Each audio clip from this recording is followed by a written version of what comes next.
G'day guys, Opto here again.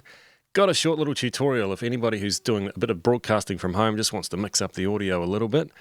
Came up with a couple of ideas about how do I use the effects that I've got, not hardware effects, but actually software effects inside my digital audio workstation and actually rebroadcast that live. So came up with a plan and utilizing this mixer that I've got, which is the Allen & Heath Z14 mixer. It has USB in and out, so I'm actually able to utilize that. So I've got three forms of audio that I'm able to use. I've got everything coming from the microphone here that I can turn up and down.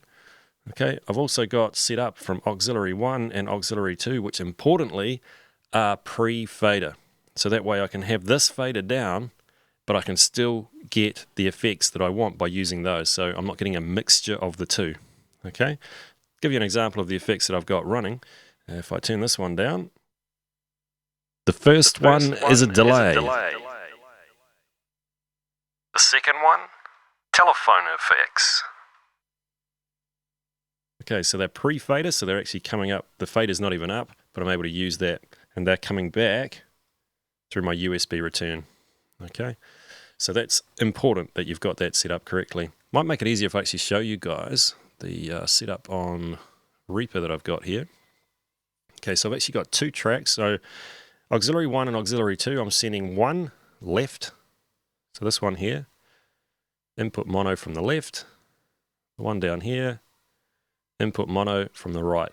Now I've actually got double tracks there in case I want to use another effect in here or in here, and then take it down here to enable or disenable that one and make that one live and set it up that way to get a different effect. Okay, so you can have as many as I want as long as they're left and right, still assigned to the same pre from the auxiliaries. Now if we go over to here, and these are the effects that I've actually got on. So the first one that you heard was the delay. So here's a delay from Isotope, which was free for a while, so I grabbed that. So I've set up my delay how I wanted it, and then I've also got a limiter after that, so I can actually squeeze a lot more level out of that delay, so it lifts the whole volume up. And at the end I've got a gate, so there's a little bit of noise sitting there. So I just wanted to keep that out, because that fader that I've got is always open. So you come over to the telephone effects. This one's just a little bit more elaborate to get what I wanted. So I've got a big drop off here. It's a high pass filter, so I'll put that one on there. And then to get the effects that we want, what I've done is boosted the mid-range over here on this EQ and took out a whole lot of 300 over here. I think I did it again. Yeah, just boosted that mid-range again right there. Limited again, so let's do it and I'll show you what you mean. Here's our limiter. So it gives you an idea what it's doing. It's actually squashing that sound so we can hear it better. And I've made this one mono, so I didn't want it as an effect that was stereo at all. So just mono's fine. And then on the end again, just another gate, just to keep the signal away that we don't need, any unwanted noise that we don't need while we're broadcasting our music as such.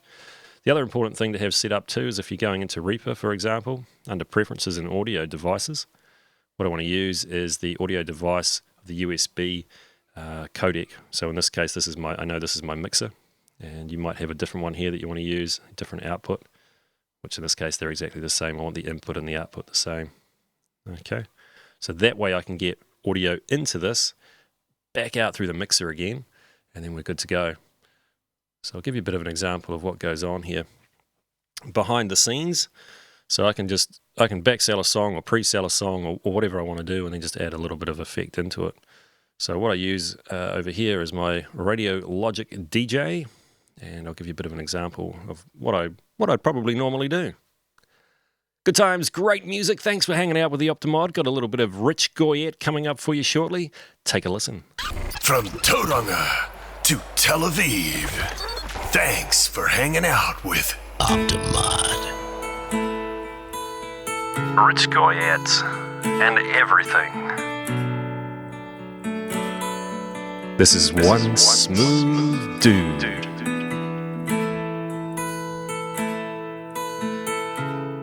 And there you have it. That's the easy way just to be able to create a little bit of effects and just make things just a little bit more interesting instead of just the plain voice through the microphone. But again, it's not always on, so it actually gives you a chance and your listeners a chance just to hear something a little bit different, and it just, I don't know, makes it feel alive. So there you go. Sorry about the quality of the video, guys. This is kind of the best I could get it to do, And we'll catch you next time for another tutorial. See you soon. Cheers.